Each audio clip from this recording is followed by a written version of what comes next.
Hello everyone. I just made a really quick, simple prototype as a die for our cranks, because what I'm finding is the kids are having a hard time making this part of their automata and their contraptions. They struggle with folding the paper clips. So I thought I'd make a really simple die, and it's just a piece of 2x4, that's all it is.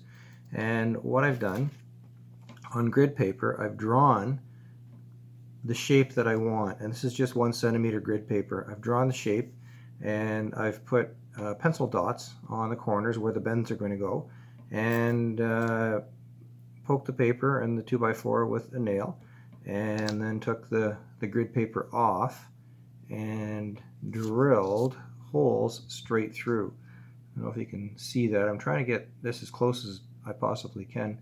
And I just colored the top black.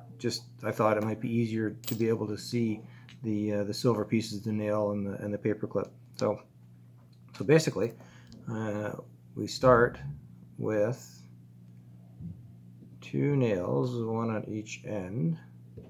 Okay, like that. And then we open, sorry, you can't quite see this, open the paper clip to make it nice and straight, like this. And I apologize if the voice isn't as loud as it usually is, because I'm not doing this in our school studio, I'm doing this at home. So now we have our straight wire, okay, and you just lay it in your die halfway so that it ends up being nice and even. Okay, and let's start on this side. We just put another nail in there, right? Same shape, so it's going to have the same shape as this. That's what I'm shooting for. Okay, and then I just bend it around, and this is really cool. It's just like a wire bender that you would see at a factory. Okay, except we're doing it by hand. And put a nail on that side because I want to come around. Okay, so far so good. It has that piece, it has going down. Now I want to come up and I want to go across and around. So now I put my other nail in there, and I can go around, follow the shape, and I put another nail in there, and now I go back around, and before I take it off I can see already that it has that shape. And I'll try to tilt this a little bit so you can see it as well. Okay, so it's exactly the way I drew it. Now we just have to take it off. You can lift it off like this, but it's easier if you take a few nails off. And the reason I'm using these long nails is I think it's easier for the kids to take these on and off. And a 2x4, even though it's a little crude, it's actually nice and thick to use these long nails with, so they're not going to move around too much. And I think it's a lot easier to drill through the 2x4, and the thickness really helps.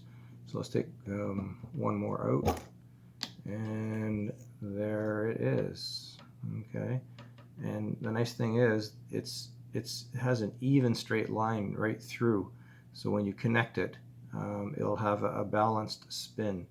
And then the kids can do this themselves, because it all depends on what the shape of their contraption is, right? So then it'll turn nicely, and they'll find that to be a lot easier to make than using their fingers and trying to twist it.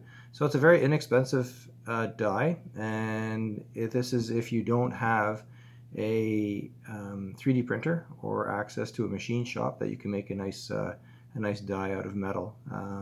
So I hope this helps out. I know it's going to help our crew out in terms of bending their cranks, and I hope your students enjoy it. Thanks.